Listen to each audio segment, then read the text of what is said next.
I think one of the things you have to do first is decide that genuine relationships are necessary. I think there was a Pew Research poll done not very long ago that showed that about 75% of Americans regarded their familial and intimate relationships as the most meaningful part of their lives. And so you need to know that first, is that there probably isn't going to be anything more important to you over the course of your life than your family and your intimate relationships. And so making them of high quality, it's not optional.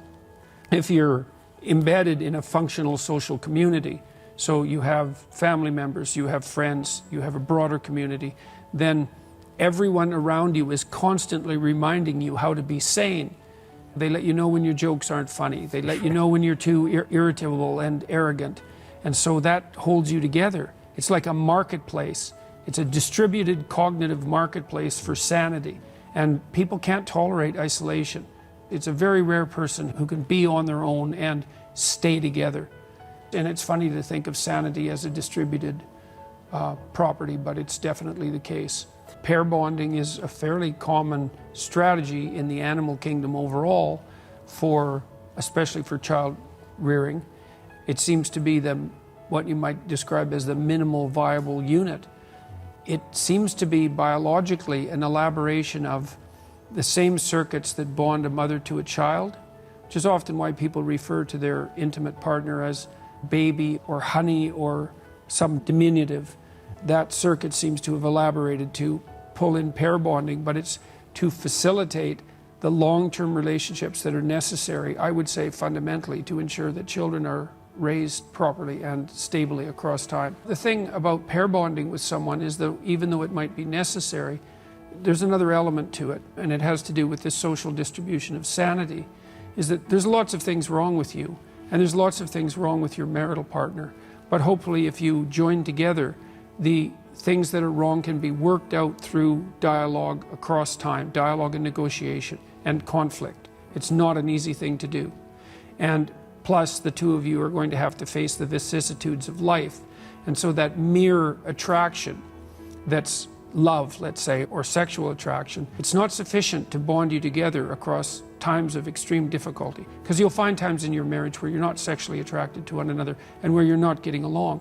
And so you need the community around you to say, look, you have to think about this over the decades and not over the weeks and the months, or even sometimes the years. It's important for you to adopt the responsibility to maintain this long-term relationship, because all things considered, it's better for everyone.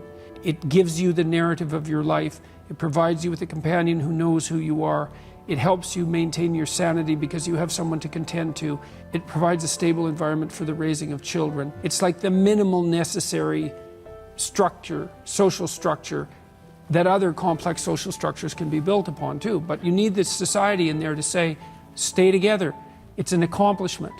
It's not just a responsibility and a necessity and a love affair. It's also an accomplishment. It's something you should be celebrated for. You're much more likely to get divorced if you live together beforehand. And I think part of the reason for that is that you don't get to try on people for size. Because the problem with living together is the message that it sends implicitly. People know this, and living together is, well, I'll check you out and see if you're okay for me, but I reserve the right to trade you in for a better partner if someone comes along.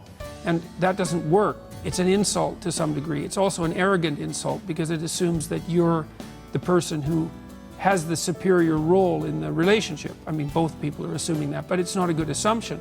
The right assumption is that you're clueless and your partner is clueless and you both have a lot to learn and you're damn lucky you've got anyone else around, and that more than that, and that to find out what that person is like and to find out what you're like, you have to go all in, and you have to go all in early, because otherwise there's going to be something in reserve. And marriage is so difficult that the process of conflict that puts you together as a unified pair, let's say, and then maybe as integrated people, it's so difficult that without going all in, you're just not going to manage it.